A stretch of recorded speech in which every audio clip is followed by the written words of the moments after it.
The sun was already high and sharp, bleaching the sky into a hard blue, when the whisper started moving through the valley like a blade through dry grass.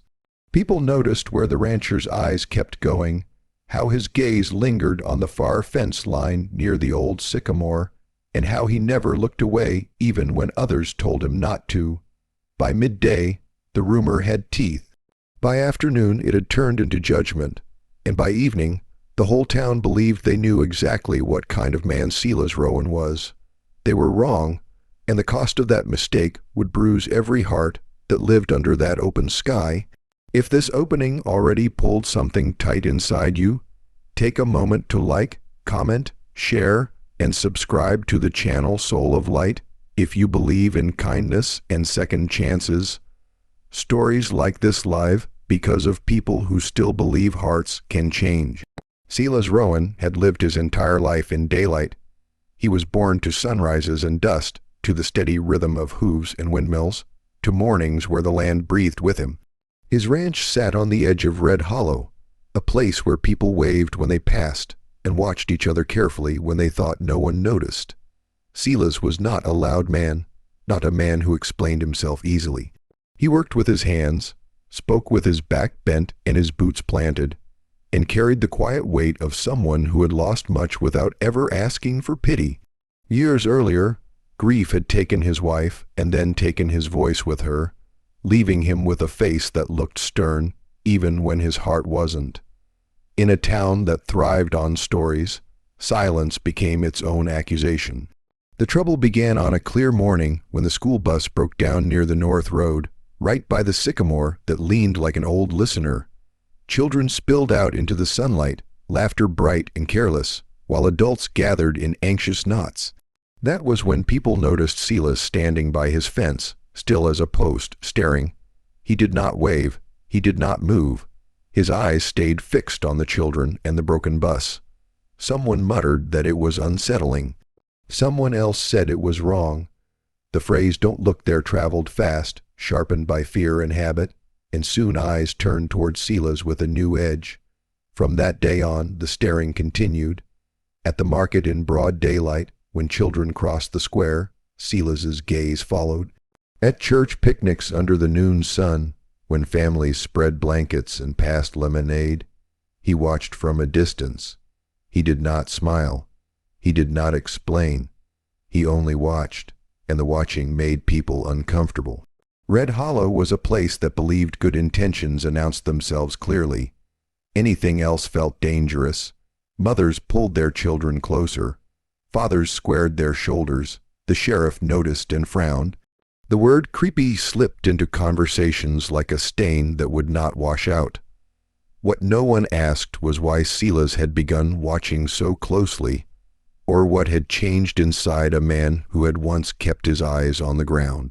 The answer lived in memory, in a day just as bright as these, when a tractor accident had stolen his wife in the middle of a sunlit field.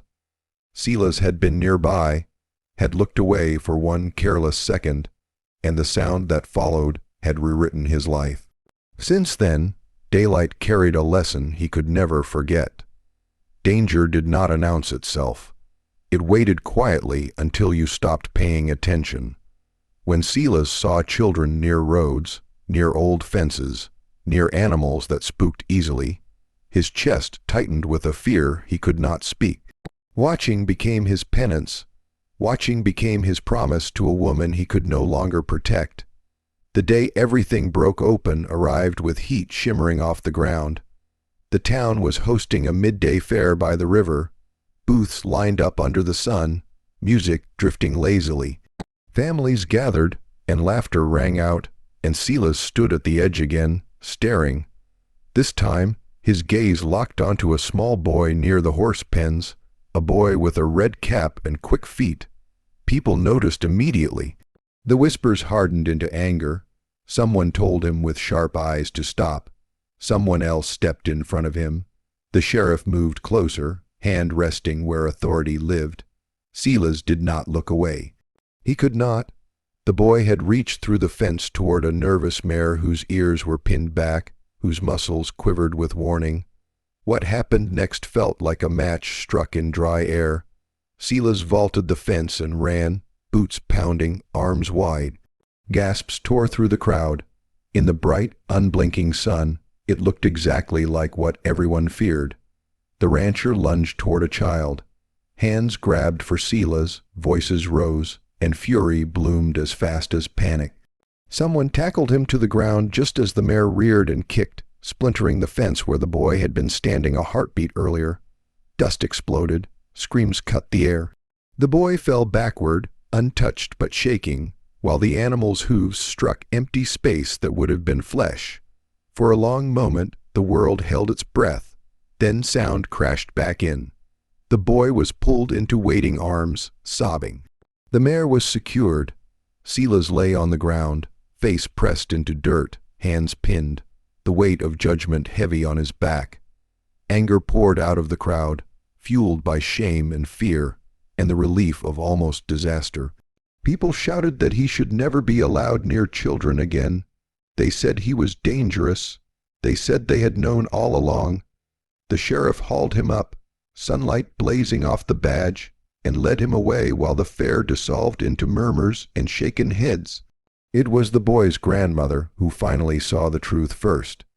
She had been standing closest to the fence, had felt the wind of the kick on her cheek, had seen the space where her grandson would have been.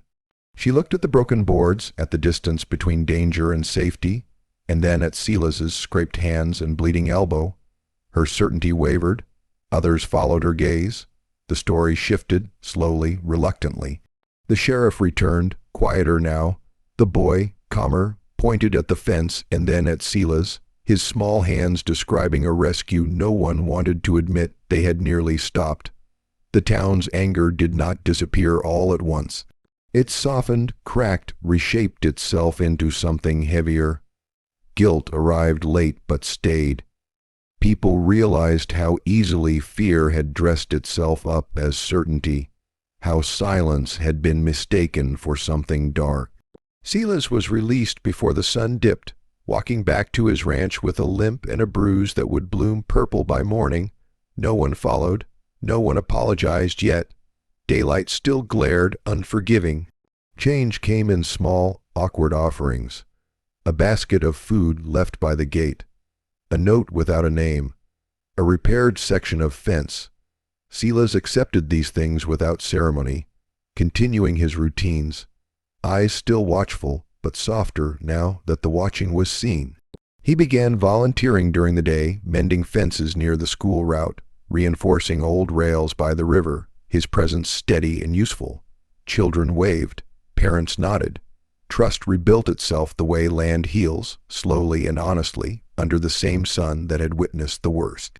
Near the end of summer, the town gathered again by the river, this time with quieter hearts. The sycamore cast a wide shade. Silas stood among them, not apart, his gaze lifting to the water and the people and the open sky. The boy in the red cap ran past, laughing, safe. The moment felt earned. It felt like forgiveness that had learned something. If this story has settled into your chest, if it reminded you how quickly we judge and how deeply we need grace, please take a moment to like, share, and engage with this video. Your support helps stories of compassion reach hearts that need them.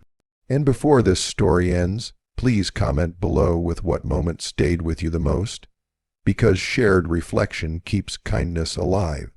As the sun lowered but the day still held, Red Hollow learned that looking is not the same as taking, that silence is not the same as harm, and that sometimes the bravest act happens in full daylight while everyone is watching. Silas Rowan kept staring, yes, but not out of darkness.